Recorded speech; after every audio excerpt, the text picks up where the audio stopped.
जादुई पेंसिल की कहानी बहुत समय पहले एक छोटे से गांव में एक बच्चा रहता था जिसका नाम मोहन था। मोहन गरीब था, लेकिन उसमें एक अद्भुत गुण था।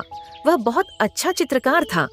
वह दिन रात अपनी छोटी सी पेंसिल से दीवारों, कागजों और पत्थरों पर चित्र बनाता था।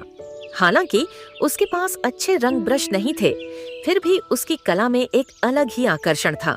एक दिन जब मोहन जंगल से घर लौट रहा था, उसने एक पुराने पेड़ के नीचे एक अजीब सी चीज पाई। यह एक पेंसिल थी जो सुनहरे रंग की थी और उसकी नोक से हल्की सी रोशनी निकल रही थी। मोहन ने वह पेंसिल उठाई और उसे अपने घर ले आया।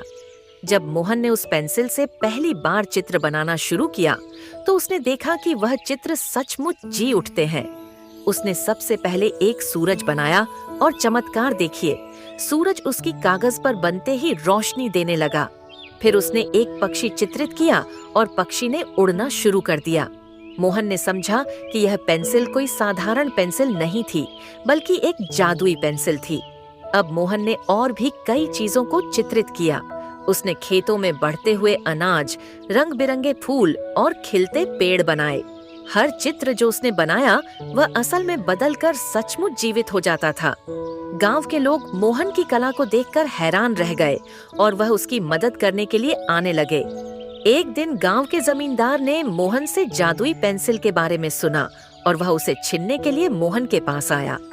जमींदार ने मोहन से कहा, तुम्हारे पास यह जादुई पेंसिल है, मुझे यह चाहिए ताकि मैं अपने खेतों और बगीचों को और भी बड़ा और सुंदर बना सकूं। मोहन समझ गया कि जमींदार का इरादा अच्छा नहीं है। उसने सोचा और फिर जादुई पेंसिल का इस्तेमाल किया। उसने एक विशाल नदी का चित्र बनाया जो जमींदार के सामने बहने लगी। नदी इतनी विशाल थी कि जमींदार को भागना पड़ा। मोहन ने सोचा कि इस पेंसिल का सही इस्तेमाल केवल लोगों की भलाई के लिए ही करना चाहिए। उसके बाद मोहन ने उस जादुई पेंसिल को भगवान के मंदिर में रख दिया ताकि कोई और उसका गलत इस्तेमाल न कर सके। उसने सीखा कि जब तक उसकी कला और पेंसिल का इस्तेमाल अच्छाई के लिए हो, तब तक सब कुछ सही रहेगा।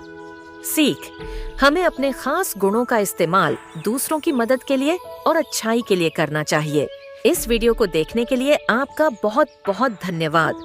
और अगर आपको यह वीडियो अच्छा लगा तो कृपया इस वीडियो को लाइक जरूर कर दीजिए।